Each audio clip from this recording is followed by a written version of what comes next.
So you can plan for tomorrow without knowing kuti mangwana akamira sei. But Mwari vanoziva ramangwana. So don't vane ma plans ako are disturb by you vari Mwari. And uchivana mata ina chikuda but vachikupolongera zvinhu. Maybe to put it such a way.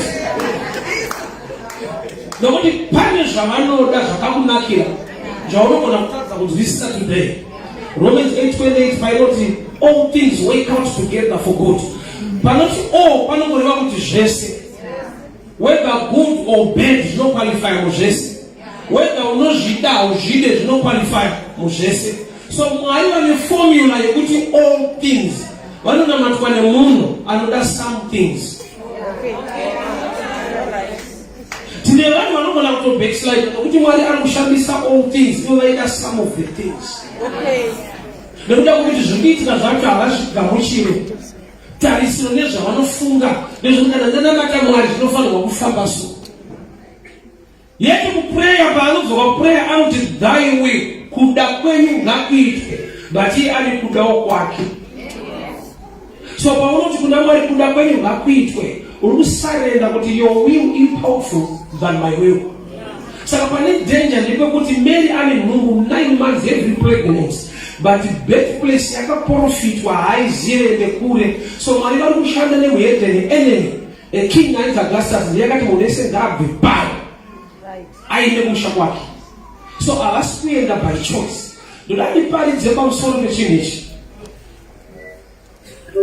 Emachoices atinawo tine zvatinotarisira kuti zviitike, tine zvatinoda maybe I preach in terms of ministry, tine zvatinoda maybe a business person in terms of business, une zvaunoda muwanano yako zvaunoti ndikanamata Mwari ngavaite izvi neizvi. Mwari vane nguva yekuti zvaurikuda kuti vakuitire handizvo zvavarikuda kuita. Zvakaoma ufunge. Mwari vanosvika kuti zvauri kuda zvisizvo nekuda kwekuti hauzive yamangwana unongofunga yamangwana.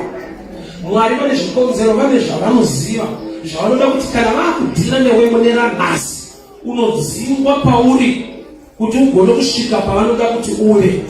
Muupenyu I was telling people this.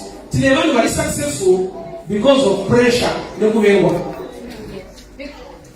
Pane vanhu vokuti ukasavengwa haugone kudevelopa the level yeshugu dzamunofanira kuva nadzo pakuita zvinhu. Mwari unotozviziva. Mavenga wakuita yamashoma saka usiri successful. Kune pressure yeruvengo yaunonzwa kuti do or die, I have to do this to be successful. Nekuda kwepressure yapo. Kuna chikinterfere right tonight. Ukadzikirirwa nembwa une speed zvaunoita, ukadzikirirwa neshumba unoinkiriza pace. The same person. Unozviudza kuti zvaakuitika izvi hazvishanda mafanisi.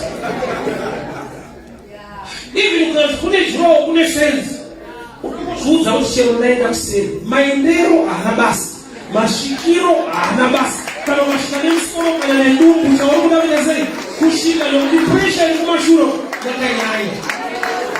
So kune zvinhu vanhu vamwe vari programmed zvekuti havagone kuita move forward without pressure. Havagone kuenda mu-right place or kusangana the right things without pressure. Mwari kana achidhila naJoseph unotokonzera kuvengerwa mumba kwete panze. Iye kuti haudi kuvengwa imwe nyaya.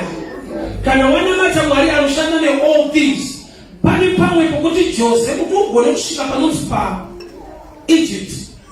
Hauna mari transport wakangorota urishifiko. Saka hauna mari yebhasi, saka unototengeswa kuti uende. Prophetic message Micah 5:2. Bethlehem Judah, nyangwe uri mudiki, mauri muchabereka mambo. Chiprofita chekuberekwa kwaJesu. Ane nhumbu yacho kandaverenga, akatomanikidzwa kubva kwaari kuti aende kwakaprofitwa.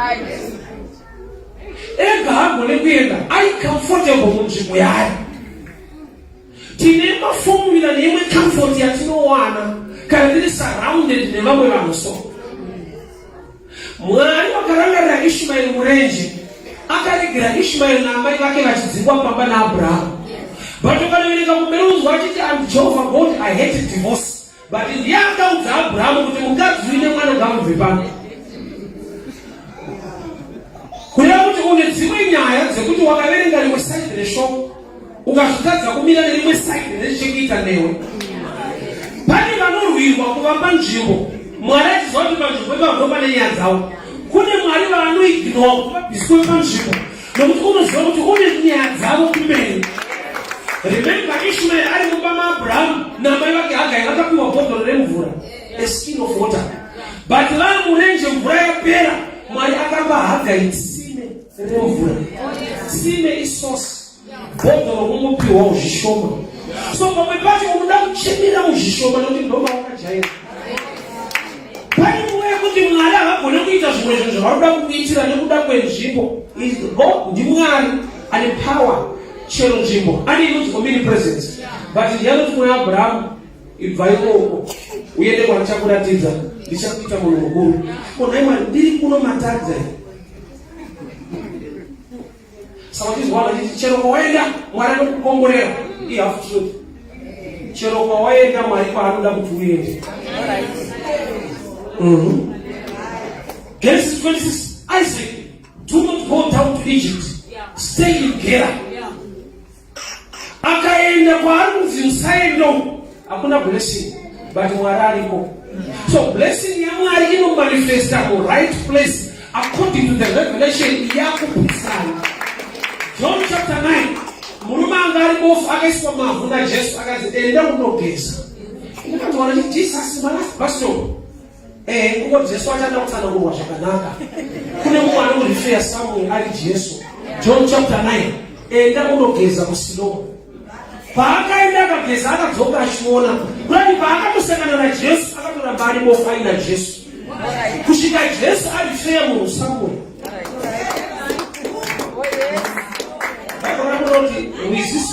Siloamu zvinorati to be sent kana kuti kutumwa.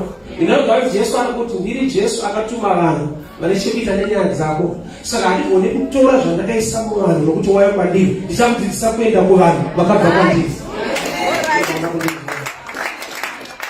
Hatinamate vanhu, but haugoni kunamata zvisina vanhu mukati. Mwari kutoti abatsire vanhu, he became man. Kune nyaya dzekuti paumwari hwese akazoona ndikasatova munhu munhu aponi. Haana kubatsira munhu ari Mwari, akabatsira munhu paakava munhu iye ari Mwari. He became man to die for man. He became man. So kune nyaya dzekuti pakakoshota munhu zvako hazviite Mwari aripo. Ai vanhu vati hakuna zvakadaro, ini naMwari wangu ndikawana Mwari wangu chete. Ndinoziva kuti Mwari anoita zvevanhu zvotonofunga kuti haasiri. Genesis 18 akatouya kumba kwaAbhurahamu. 3 angels dzakauya kuna Abraham. Bible inoti one of the angels was God himself.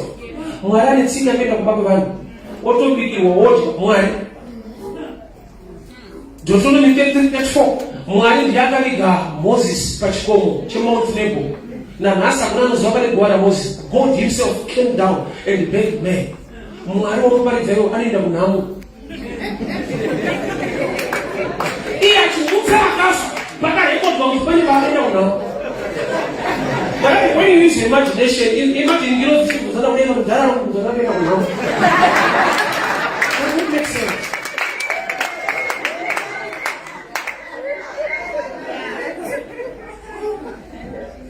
Kune zvokuti kana Mwari vakada kukuitira hazviitike kana pasina munhu.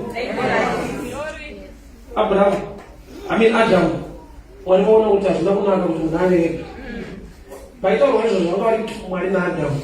Mwari ndokubvati hazvina kunaka kuti uve wega. Saka unogona kushota munhu uina Mwari. Mwari otokunzwira tsitsi kuti kuneni vanhu zvavo hazvisi kufamba. Wotobva kushota munhu. Why? Because prophetic message will be fruitful, multiply. Inokushanda bedzi kana pani munhu nyange uina Mwari hazviiti.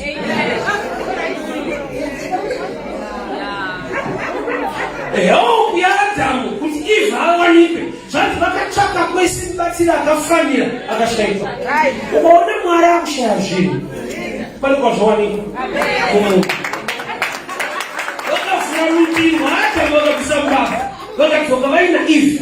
Kurati chinhu chinoniga zvinhu muupenyu chakanyanya.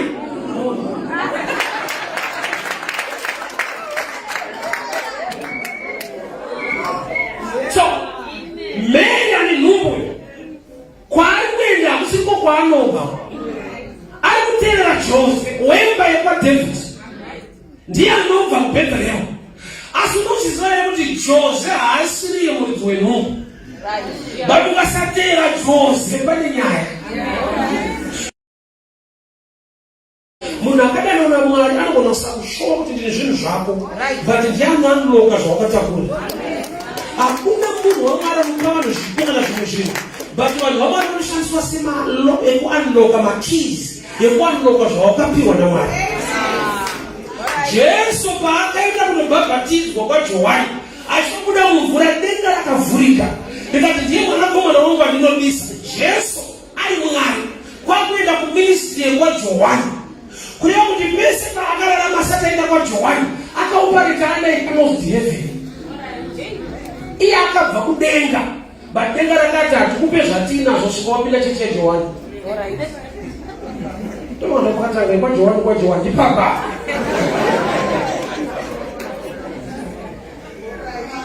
The heavens were unlocked. Nekuda kwokuti aenda kuministry yaJohn. Mary nhumbu yakaisa Jose aigona kuganza kana kudada kutondadira Jose wacho kuti tsano dzandinazvo ndezvemweya.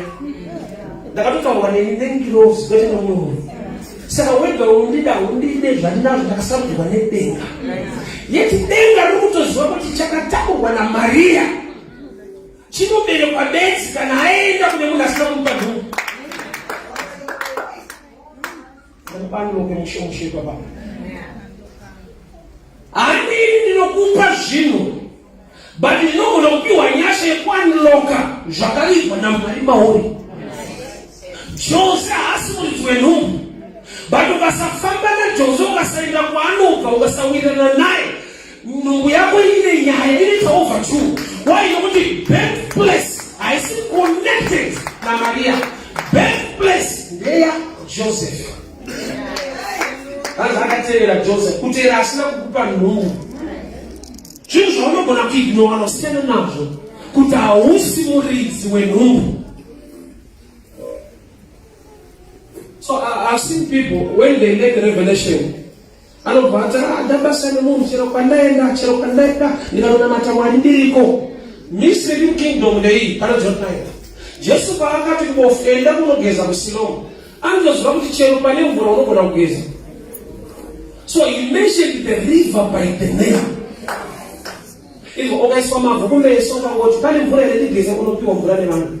But Jesus, Jesu haana kuti geza, akati enda kugeza kurwizi Siloamu. Siloamu, which means to listen. In other words, Jesu ari kuti ukageza chero wageza upofu hauperi but mavhu anobva. Tine vanhu vaakunamata but vane nyaya dzisiri kugadzirika, but hazvinoti havanamati. Vakageza pavakaiswa mavhu, havana kunogeza kuriver Siloamu. Why mention in the name of the river? Mwari vari kuti ndakadelegata grace nenyasha. Haisi yese mvura inokupedza upofu, imwe inokubvisa mavhu. But upofu hwako kuna anoti Siloamu, the one sent concerning your blindness. Vanhu vaMwari vane zodzo riri pavari, risiri remunhu wese, but revamwe vanhu. So when the devil wants to fight you, you just go to any river and wash. And you'll be smart, but you'll make blind. Why? Because I will not have a personal revelation. Where is my Siloamu? Handina mudani wamunhu wese, but vadakadani wakwaari vakashaiwa chizaruko vanotiza pandini. David achifudza makwai paiuya mapere neshumba, hazvina kunge zvichiinga David zvainga makwai. David aidefenda mapere ainga makwai. But munhu asingaziva anogona kufunga kuti David akamakwa nemapere nemakwai. Why? Nokuti wakaipa akada kuataka blessing yako, anoataka the covering yacho. Unosukura kusema kuti wafunzwa kama zudai, unonibasisema zinaizwa. Hakuna pasina nyaya. Bali zimunguwa uchatiza pane nyaya, but pane zvinhu zvavo. Oh yes. Oh yes. Oh Lord Jesus. Elisha akaitevera Elijah. Record yekuti akutiza mukadzi anonzi Jezebel akaizwa. That's why the other sons of prophets vaitevera at a distance. Why is a prophet is suicide down? I can go to my new line every day. I just have that house Jezebel, but I think that I can push it. James had a change. I will never say better not to time. And I in a grace offer from heaven, but not a same level of pain. That's why it was not you shake and a mouth with your woman. This kind don't want together. But actually offer one regime, he advertised. Why don't you grace the man as not the crucifixion? My bones were Elisha, Akamutsa woman, but I don't say Elisha wife. Children are waiting in mystery. You don't know what I'm going to do. My bones were Akamutsa woman, I can't go. But in here, what happened to Muki? So to us, I'm bless someone. Regisia Katakuna. Mary and Joseph. I don't give us one single cats. Pregnancy in a man, they are young chain. But Mary and Joseph, qualification, could have to qualify for pregnancy. It was because of Joseph, and I'll explain. But she wanted because she was a virgin, I know. Javanyo was somebody. But it matter of anyone said. Anessa. Bethlehem is one mother. Yakuti was a virgin, you want story. The real thing, she was in love with Joseph. Yes. Then I don't try to stand with moon.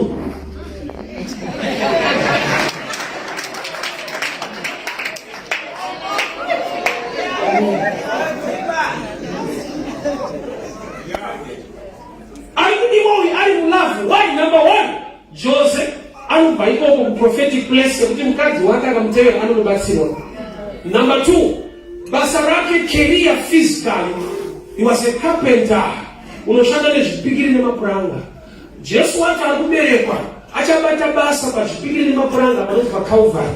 Achabata Mapranga, I was speaking. Profession, Joseph was prophetic to testing, getting into brush. Imagine for 30 years I was saved by Joseph. Physical, which for by is Sakapin Jesus. No wonder by close by now, I want to get it. Why? Because when I shall 30 years, campaigns, I know what to begin one day. Why the Panuka one day?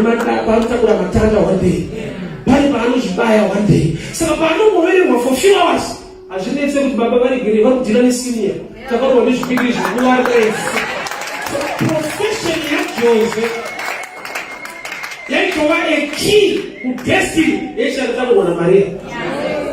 So Maria Bana, Sutera Campano, I will tell you a later to Numbiacha in the cake. Only she pushed up on each other pure and mine. But you couldn't learn about moves from sight now and mine. We put to Kafamba now, Panipanushika. Ruth, how can you one of boys for your wake? Why you don't grow up with Chequita and Naomi? Would we are Naomi with the egg? And I don't know failure again Naomi. Could I get Ruth Chakamu Pomzena and not boys? In the way which I with Zita and Sidra Ruth. They put Elimelech. And then with Zita and so packet, they put in Naomi. Could you remember Zita and such a deal of Europa fact?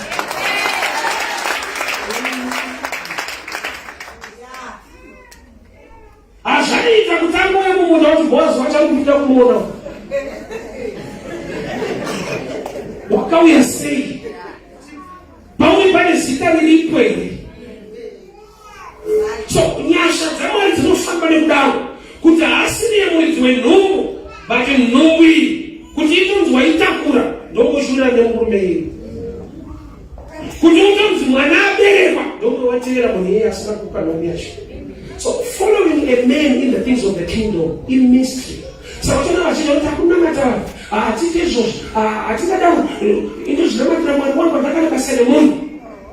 Apana Paulo avoida chaiswana mai. Apana Paulo kuna makashwa avoida a package zakaronga na mai. Shortcuts. You put in church na mai. I'll avoid this man, I'll avoid this woman. Because when kuna matana, muna nibasari, munesa ano na matira. Is what? Apana Paulo na mai. Balofuna kutenda kuti mwana alipo. Ndane for 6 years asanda bona church. Inoti kawanza offering. Ona chikopo Maria Mdego. Yake na kunaisha mayona. Isikenda genuine shake. Kwa hiyo minamato yako ni zvipo zvasvika. Zvipo zvinoenda kukumarai. Ate kudenga. But denga ndio kunaweza kushika vizuri sina kushika. Na lesi biduka. Kana denga kitu zvipo zvasvika. Bali chipo chakaenda kudenga. Kwa denga ndintsika kuona zvasvika izvo zvisina. Sasa mwenye zvaona mtasushika. Iboku kamari pamwe zvirushika. Problem ukona maziri kugumira but I was in the revelation behind.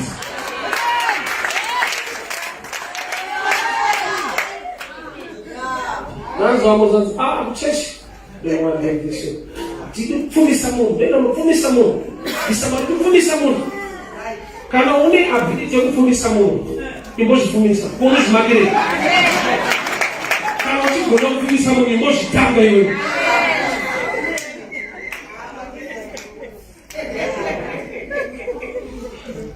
I'll give you this statement. Mwana akupe mfundisi wa unoda. Anokupa mfundisi wa anoda. Kuti uzoda. Wewe problem zikupa kuna maka. Ngani njevana aupiwe mwana wa unoda. Unopiwe mwana wa kuzoda. So uti mwana kuchachi ngoba nozo ndichamba. Don't talk about it. Otoda.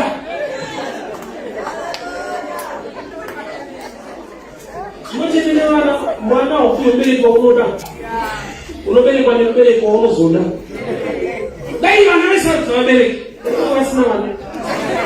Ai, kufunga wanomu mzile kanyika muleta wanomu dharoyo. Waita aisha paka nyanya. Next week, ukataka wande. So, prophetic place, Micah 5 verse 2. Ibethlehem Judah. So, baraka shika ikoko. Look about Chaka room.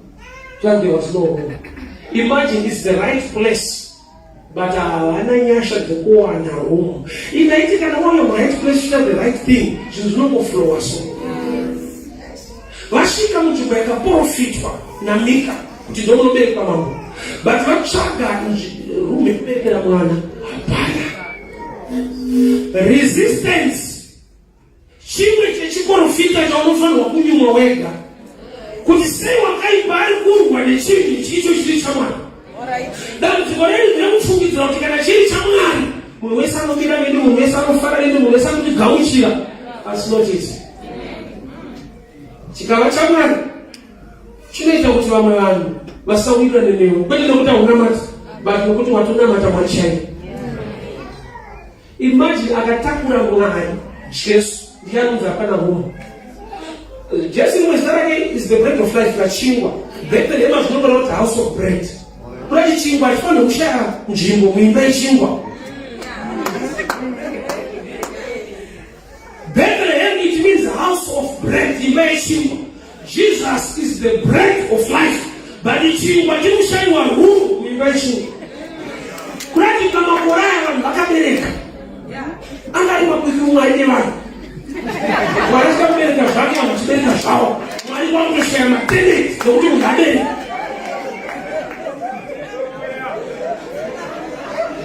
There was no room. But what is the right and the prophetic place? Zanga zile chileo. Uza mwao zangu zile chileo.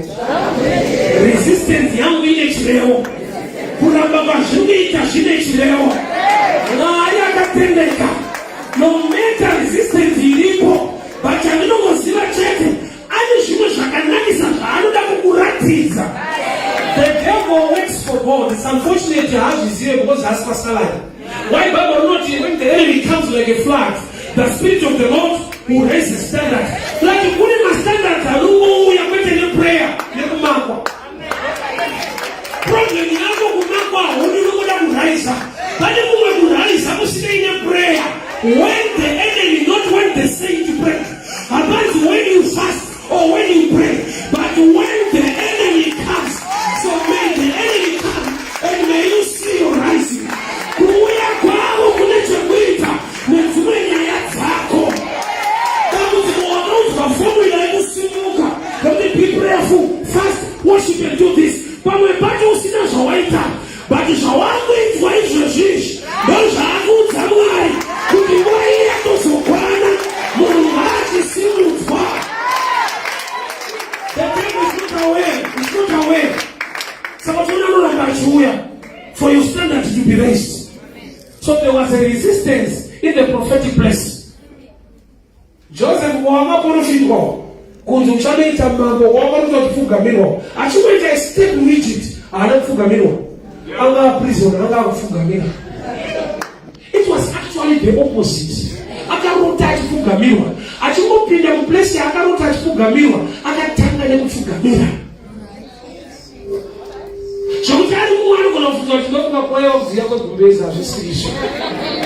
There are people in profit, but there are people who are in the right place, right job, right everything.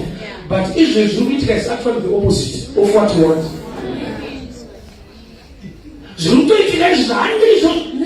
Qualification yako. Wakati ukiwarata alipindirani, hivi Maria mtabele alipindirani kufunga kwako.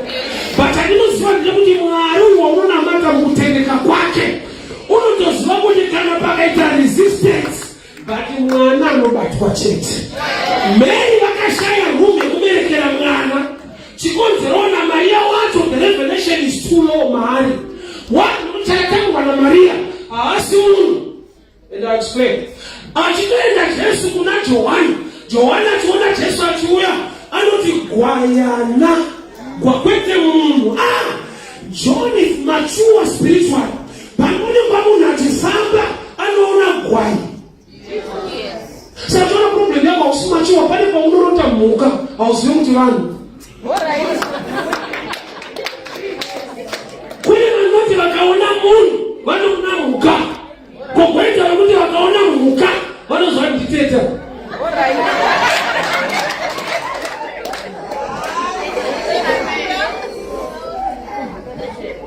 Gwayana kule kuti Mary aruchaka kuberekera gwayana kunzvimbo dzevanhu. Saka Mary aenda mu wrong place by revelation, right place by understanding. Paanoda kuberekera mwana akaberekerwe type yezvaanoda kubereka. Abviswa mu-environment isine naye ndokubva vaenda kudanga kwaigozi makwai nemombe nezvekukatanga. So paaenda kumatanga aenda mu-right place by revelation, wrong place by resistance.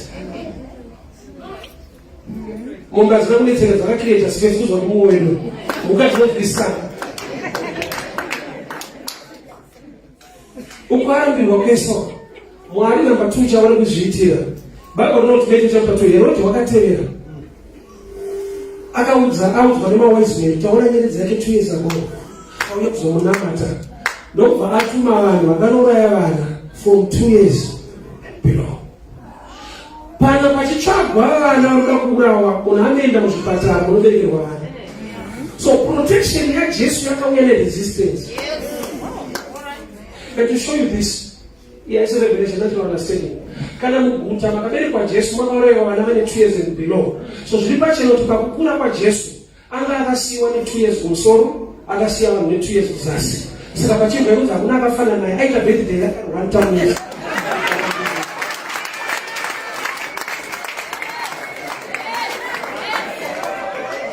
Hakuna munhu angari paeji yake.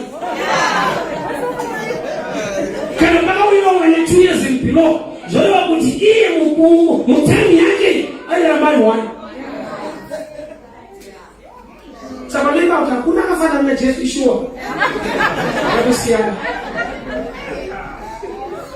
Chamuprotector irresistance. Tine zvatinogona kutadza kuona prophetically iri protection yaMwari. Pane zvanga zviri west zvichauya. Kuenda kudanga hakuna problem kana uchirarama. But when I'm chipatara nemba yakanaka uchiurawa. There are times when you are in a situation isn't further, but that the best situation for you to protect you. Nokuti zvaizouya pamberi apa zvazviri west. Mwari vatendera izvi nokuti zviri lesa. Hazvikuura zvinorwadza yes. Kuberekera mudanga hamuna comfort. But Mwari vanotoziva kuti dai waregerwa uri pakanaka une vanhu ava uchifamba nevanhu vanoti vakanaka ndopaitozoona kuti ungaone vanhu vakaipa kudarika zvaitika izvi. Tine maproblems atina unhasi ari maways esolution aMwari for tomorrow.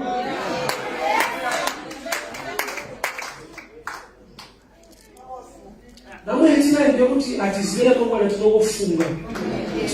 Because there are people who are not chemera, so they are very close to me. We are this year, we are very pandemic. Resistance was one of the ways that God used for Jesus to survive. Vana vese vakaura vachakapa Jesu kupona haana kuwanda angarudanga. Saka vari kuuraya vana havaende kumatanga, vanoenda kuzvipatara.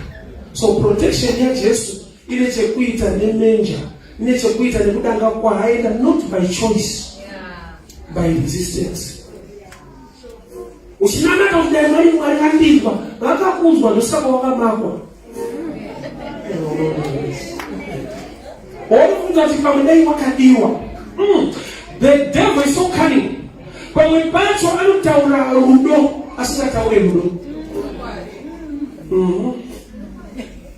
Utauza hapana wangu kwa ile boys na jina roho. Generation kaza unipata hicho.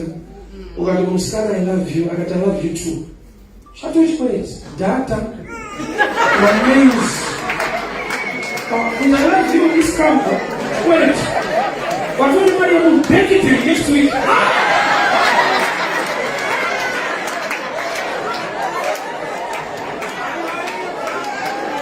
Who wants I love you too?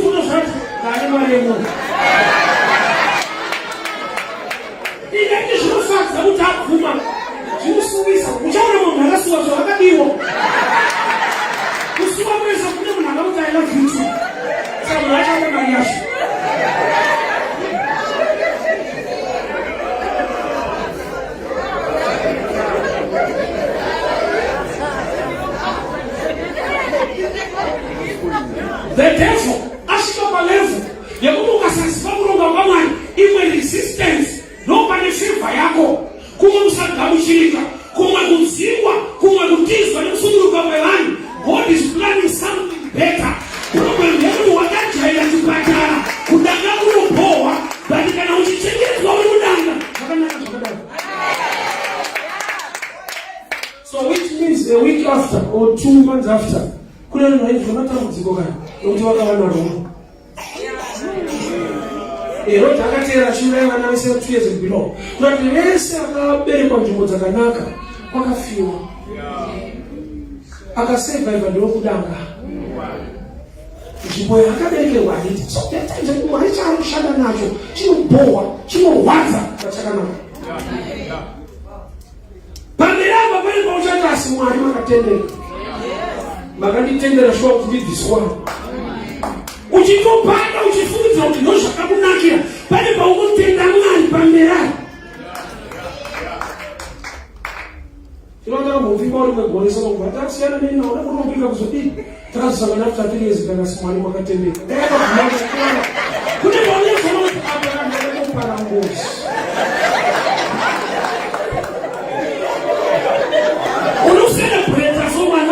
Prayers. Kunyara kwa mwani, kutaura. Kukuti mlango cha wingi kwa utemdishi. Na hapa na mai wa itaura, basi na kutaura. Kama kanisa msikana kwa bana wenzi, waipiwa zizo. Waipiwa sawa kwa yake. Unatoshikiwa. Ni matarisira kuroho. Munomachi wa kushikapa level ya kunzu wanana msikataone. So in the things of God you need to grow. Even silence yake mwana. Even mukuresist kwa nyamani. Unazo watu nukuti mwali wanene chineche yewe. Kuma kusafari wazo. Ndio na mato yangu weka nzubika. Bado wakasema muziki mira ni opozo na mwalizo. Wanafanya kwamba hili ni watu katana na nyoe. Bethlehem, kuno resist from our prophetic place. Ruth was not celebrating God when Boaz. There was a first kid when the Redeemer Ruth chapter 4. Akapiwa opportunity na Boaz. Kuchitora iwo ukaregeza ndozotora. Murume angata chigone. Ruth anamtanganya kudiwa ku Bethlehem akarambwa. There was a man ahead of Boaz. Akabisasha kuti zake as a sign yokuti azvito tutore munhu. Kuzoenda pana Boaz ndo karambwa nomutsa. Bati kurambwa kunobowa. Kuti asvike pana Boaz kune murume anga afa relationship yake ana maloni.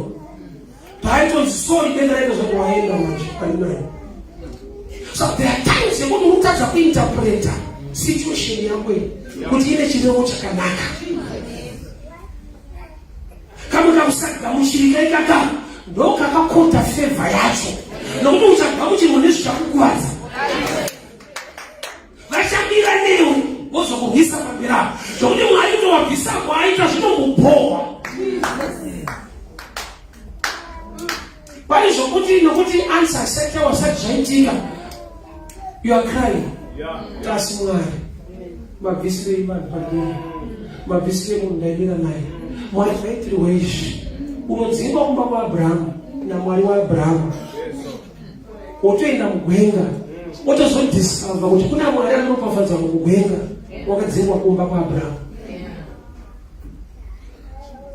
mubheterehema imomo vanzi pano no apa kuenda kudanga haisi choice irresistance no option but mwana akazorarama anotitenda damba takumana dai tisiri mombe vanhu vanonduraisa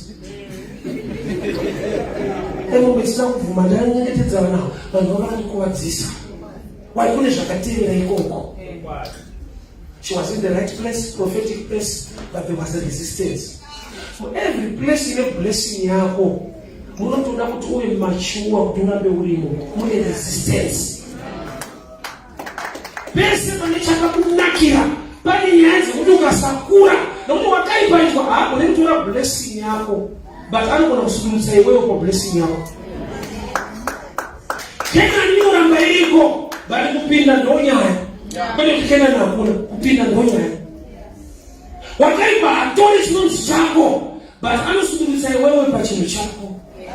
Unozvininisa wega nezvaunoona nekufunga nezvaunoudzwa. The same devil aikunetsa usati warohwa ukarohwa apete maoko taarohwa chimusiyai anokwenya madhimoni anonetsa mberi kuti auya ikoko sotaimwe iwai madhimoni anoshaisa basa ukapinda basa don't relax anokwenya madhimoni anokutaura mashandire mahara. He's the same devil but anenge anograduata newo. Resistance iyi ine chekuita nechakanaka charongwa naMwari mumwana waMaria but Maria akasazviziva unoti paakaenda kudanga aito itsokei aichemari kudanga imomo asi Mwari mukada nechokwadi makataura nengirozi kwenyu ndozvimwe makaprofita usati nevanhu vakuchema right now nekuda kwokuti maanswers avaida hasi wavasangana nawo but Mwari anokuda une chirevo unoziva zvinotevera kana uaccept final.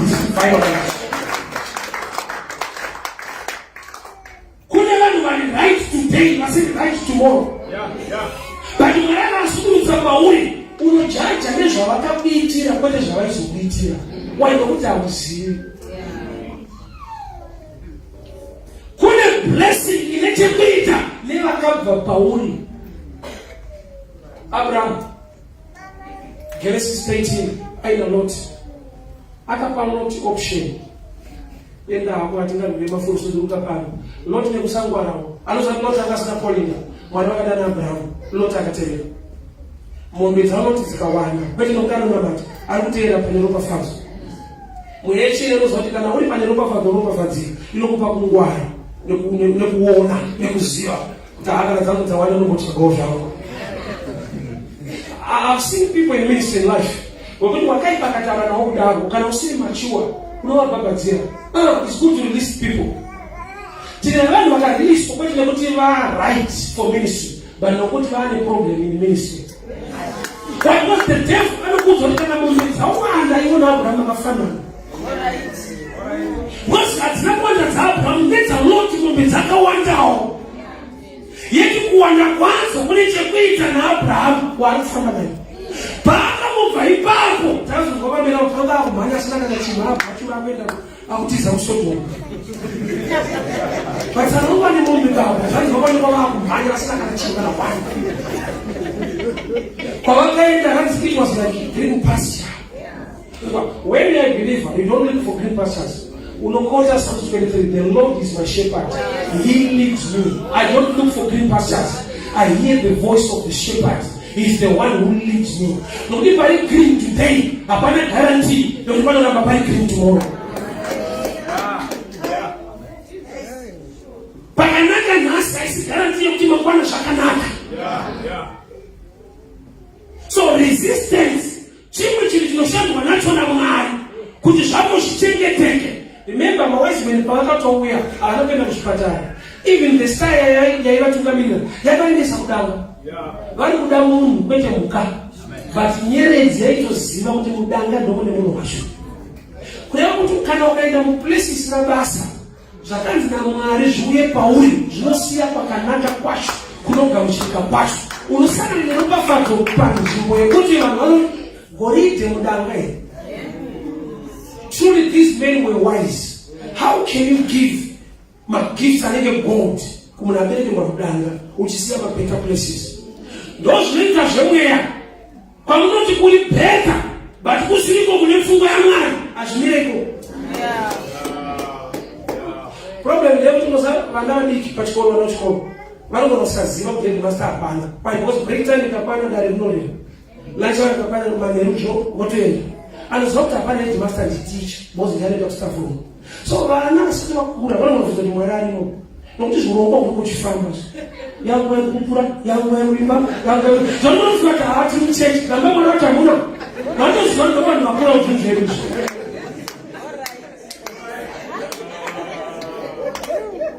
Paul akapinda paneni chechi kwapedza akatoda kwakatonyorwa kumeni naMwari asikazikanwa kwete mgawa muchechi kwaitoimba unatora madhokana vakatonyora kuti mwakatatizive pachechi kufanoro. Kurongeka kunoita kuti vanhu vafungidzire kuti Mwari is involved sometimes. Vaberekerwa muzvipatara zvakanaka voita the star yakanoloketa manger than a better place. It's better to be in a manger and the heavens are locating you than to be in a better place without the grace of God. Vanhu vanofunga kuti blessing inouya nekuita zvikuru, inouya nekuva naMwari mukuru nenyasha zhinji.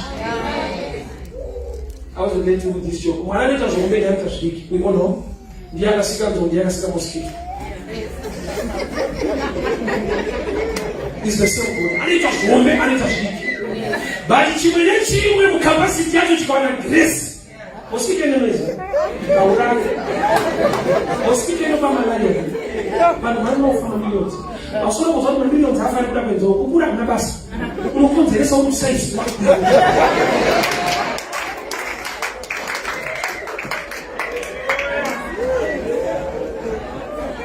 Kune ropafadzo inouya nekuita zvinhu kuti vanhu vanoshaka kuti vari kutengesa mamishuwa munhu akabva vakaimba zvinoita. Mwari muzhinji pachishoma anokupa maresults akakura. Problem yakuti mwarambizwa ndaita zvikuru ndaenda wana Mwari muzhinji mune zvandinoita pazvinoita. Jesu waberekwa mudanga hezvo zvipo zvaakuuya goridhe ine manger. Zviviri hazvifambirani danga negoridhe. There are better places daigona kuenda goridhe, but because these men are being led by God.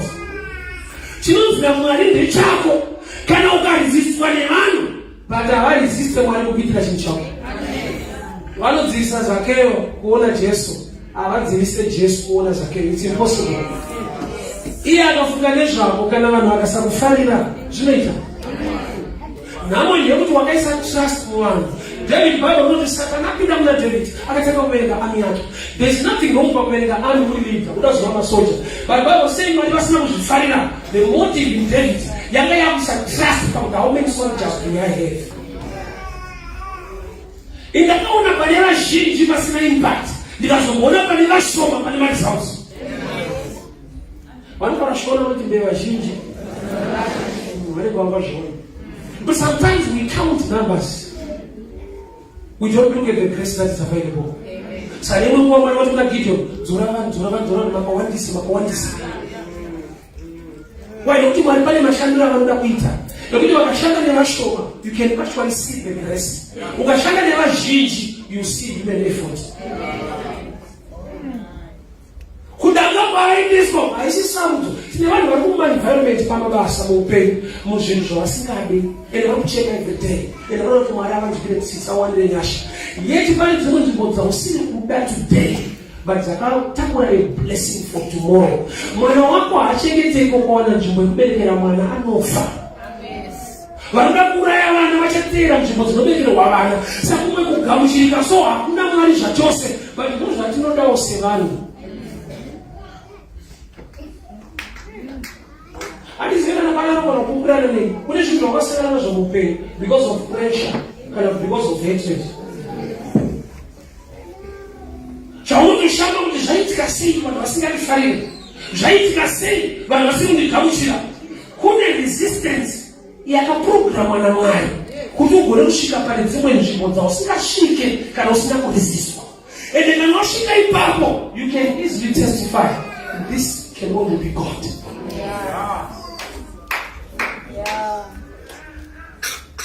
Kubeta lema kunoriziswa vanhu vakatombotwa kuti ndokwawo.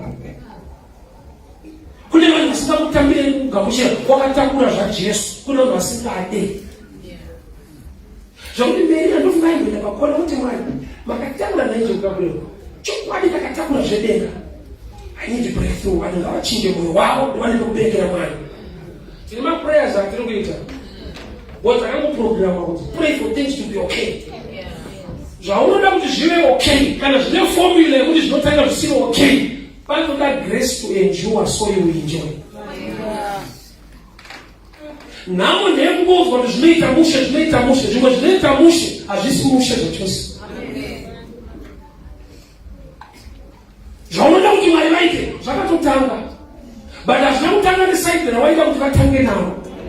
Mwari vanotanga nesaidi reresistance, vanotanga nesaidi rekusagamuchirwa, saidi rekutaisirwa pasi vachida kupfiga shungu dziri mauye zvimwe zvinofanirwa kungobuda because of pressure. Kumwe kubatwa zvakanaka ndokwakuchidza paproblem yauinayo. Yeti tese tinodawo kubatwa zvakanaka. Chakadzidziswa noGarden Region ivhakeri rakabatidzwa naPastor Snake nyoka inobvuta mari ikarova vhakeri rakabvisa spirit of limitation. Mwari angati zvayapa siyai apa Pastor Snake wakabvuta mari yes uizvoti deliverance yauya.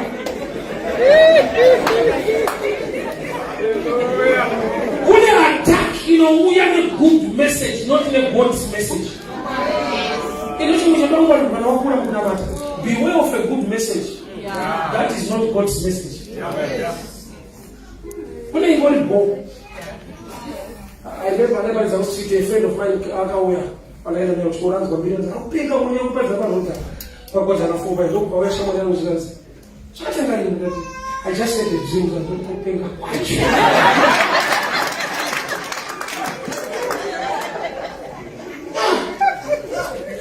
I don't say somebody else.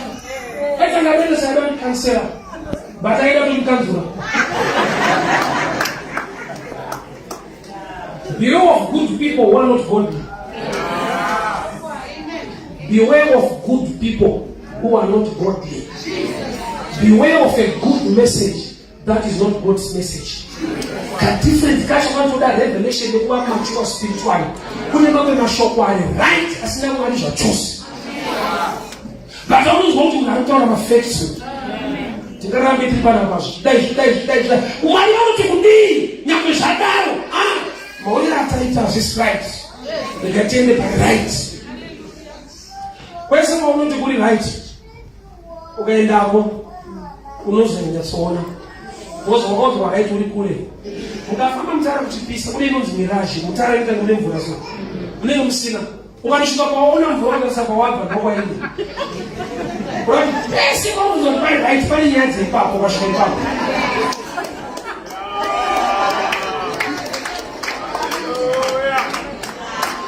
Apo kuchenja kusidenga, uchanga cheche right.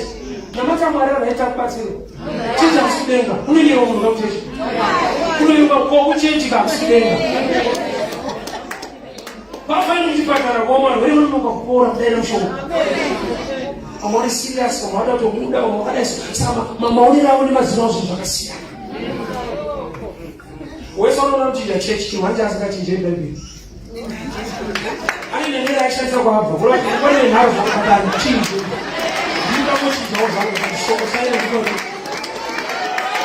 ende zvawainoudzwa uku ndo zvaunoudzwa uku chavanogona kuchinja matauriro kwete kuchinja nyaya yacho. Nyaya yakachinjwa matauriro inoenda sekunge yaimwe ndo zvakaita maidemo irizi kurapta that way. Wamena bako isu tiraira sokura muna vaya kwa hiyo akapia emanki mutsama nokusungisa mbadaka kwa wakati panya utatiripana it's the same man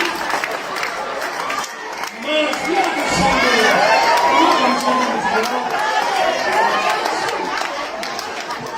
ijama sokura kumaki wole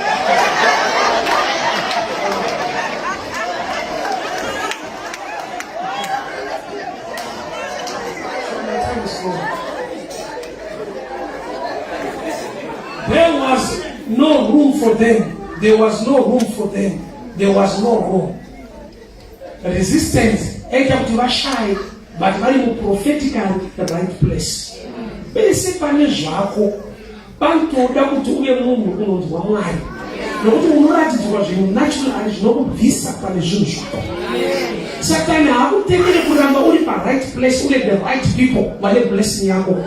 Anozva kuti kuramba uripo zvinoita. Anonza mashoko ekuti usunduruke. Wasunduruka nawo wakwa wari. Unotoza zvinoita Mwari anodaso. Pane nguva yekuti Elisha aifidwa nemakunguo. Usabvunze kuti kusina vanhu.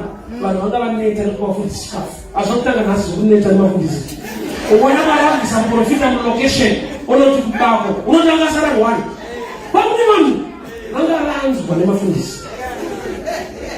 Saka Mwari manje harasi munhu wake nyange vanhu varasa munhu wake. Angapa feeding scheme isinei nemunhu. Makungo ayo ane chingwa nenyama. Iwo unozva kuti makungo haabheke chingwa, makungo haabike nyama. But zvaingouya zvakadaro. Kuna kuneva zvaitorwa. Vanhu vakavenga munhu waMwari but Mwari haana kuvenga munhu wake. Zvino aitobuda mubako ane dumbu.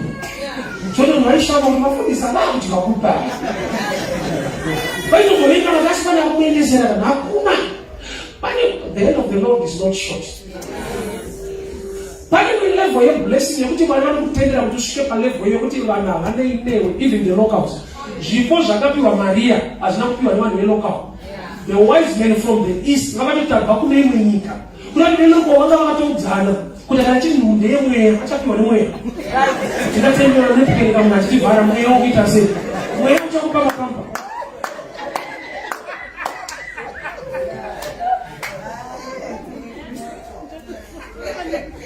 Abraham ibvaiko. There are times yekuti kubviswa kwevanhu nekubva kwevanhu mulife mako hauzvifarire.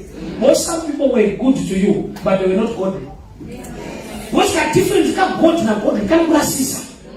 Kune vanhu vari right. Pasingadiwe na vanhu vawe but vari right. Wapa miraba ndoba ushaona kuti munhu yanga ari right but ndiani unga zvese kune zvinhu zvinoexposwa zvinobuda kana aenda paside so. Church means when pane blessing yako panogarwa by faith not by understanding. Most naturally Satan anonongeti kunongedzera zvinhu.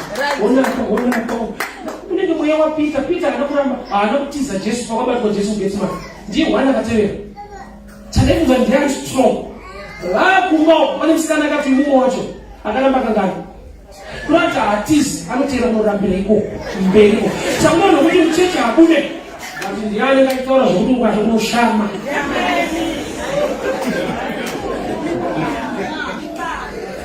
Nyati anotaura against church but harufe.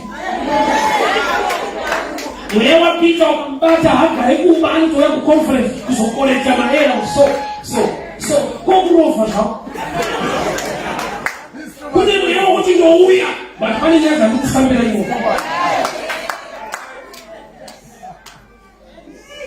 Kubheterema kune nyaya. Kubheterema kunoriziswa vanhu vakatoprofitwa kuti zvinoita. Wakaipa chii chaari kutsvaka. Kana wanga mu right place you miss the right things.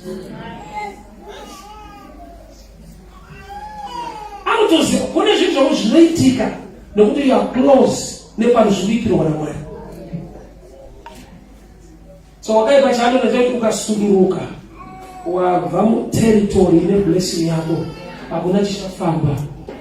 But hakusudurutse naturally anokupa zvikonzo zvaunyatsoona kuti apa ndinobva apa ndigare zvakadaro.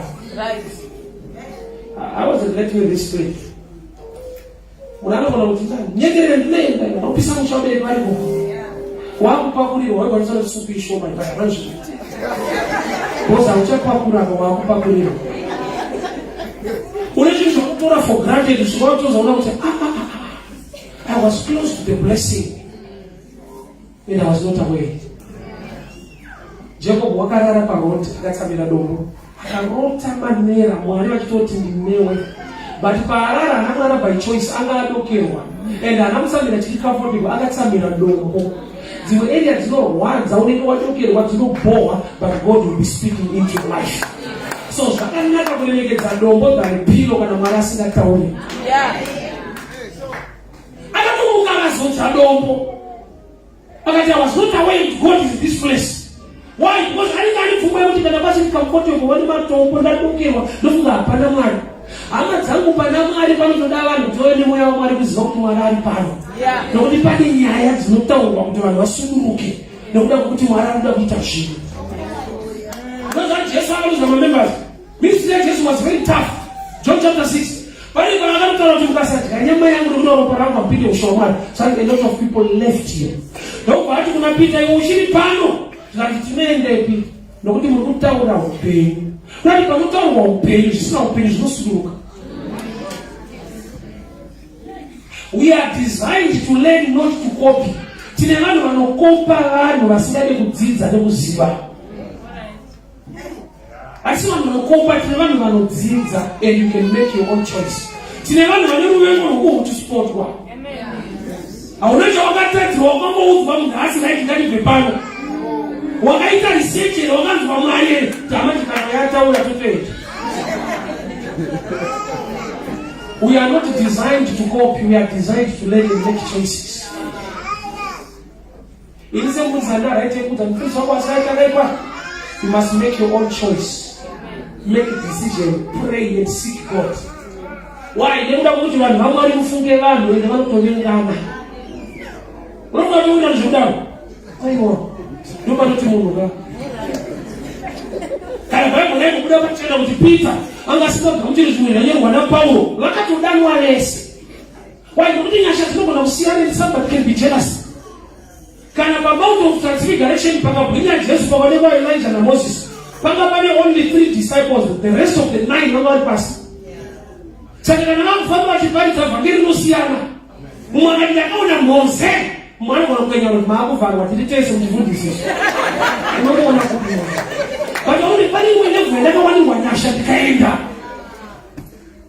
Peter mvurua kwa polisi mama ndio mvurua Peter why James was that mfunga wangu James sana tudi wale jamaa kisha hapo maana mshoko wa jimo watu mvurira shoko so ndio tukujadili kama huko banyano wala hapana sasa mvuri there are personal revelations because jealous hakuna scripture inotisema kwa mvuri wa pole ino tumuchatulika maoko pane vanorwara as the same Bible wrote vanhu vaigadzika vanhu pamvuri vapita vaipora. It was a personal instruction and personal grace. Saka izvozvo vafundisi vasiri mature surely you become jealous. Jana sikade kulira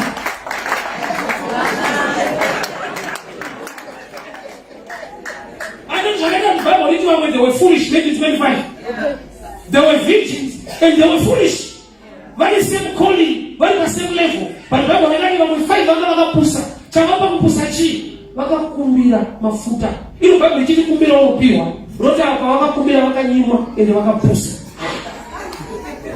Unaita kuleta se. Zvino mwana kuti kana vanga musemo house, vakamira chikomba wani. Kana maramba wakadzima, vanofana kugara, vanoona nema light vamwe. But mweya unoda kubvira.